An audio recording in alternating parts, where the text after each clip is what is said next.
റംസാൻ നാളുകളിലെ അത്താഴമുട്ടികൾ കാലത്തിന്റെ കുത്തൊഴുക്കിൽ കാലഹരണപ്പെട്ടു.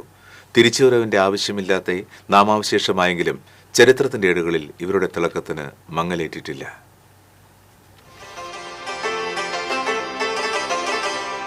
റംസാൻ പുലർവേളകളിൽ ഭക്ഷണം കഴിക്കാൻ സമയമായെന്ന് വിശ്വാസികളെ മുട്ടിപ്പാടി അറിയിച്ചിരുന്നവരാണ് അത്താഴം മുട്ടികൾ. റംസാൻ പിറന്നാലുടൻ ഇവർ നാട്ടുവഴികളിലിറങ്ങി വരവറിയിക്കും. ഭക്ഷണത്തിന്റെ സമയമായി ഉണർന്നോളൂവെന്ന് ഇവർ വീടുകൾക്ക് മുന്നിലെത്തി ഉച്ചത്തിൽ മുട്ടിപ്പാടും.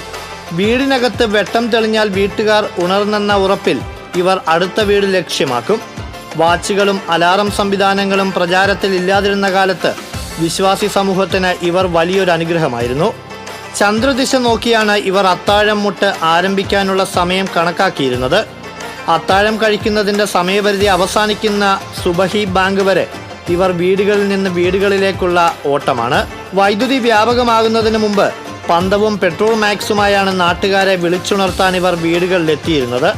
ഉച്ചഭാഷണിക്ക് മുമ്പ് തകരപ്പാട്ടയിലും അറബനയിലുമാണ് നാടുനീളെ ഇവർ മുട്ടിപ്പാടിയിരുന്നത്.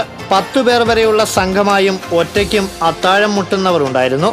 അത്താഴക്കാക്കമാർ എന്നറിയപ്പെട്ടിരുന്ന ഇവർക്ക് നാട്ടിൽ പ്രത്യേക പരിഗണനയായിരുന്നു.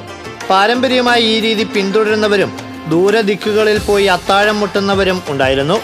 27-ാം രാവിനോടനുബന്ധിച്ച് ഇവർ പകൽ സമയത്ത് വീടുകളിലെത്തും. വീട്ടുകാർ പണം, നെല്ല്, അരി, തേങ്ങ, വസ്ത്രം തുടങ്ങിയവ സമ്മാനിക്കും.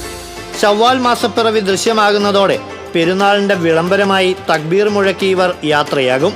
അത്താഴം മുട്ടികൾ നാട്ടിൽ നിന്ന് അപ്പാടെ അപ്രത്യക്ഷമായതായി സാമൂഹിക പ്രവർത്തകൻ ഷറഫുദ്ദീൻ മുനക്കക്കടവ് പറഞ്ഞു. അത്താഴം കഴിക്കാൻ വേണ്ടി അത്താഴം മുട്ടികളായിട്ട് അത്താഴം വിളിക്കുന്ന ഒരു ആളുകൾ ഇവിടെ ഉണ്ടായിരുന്നു.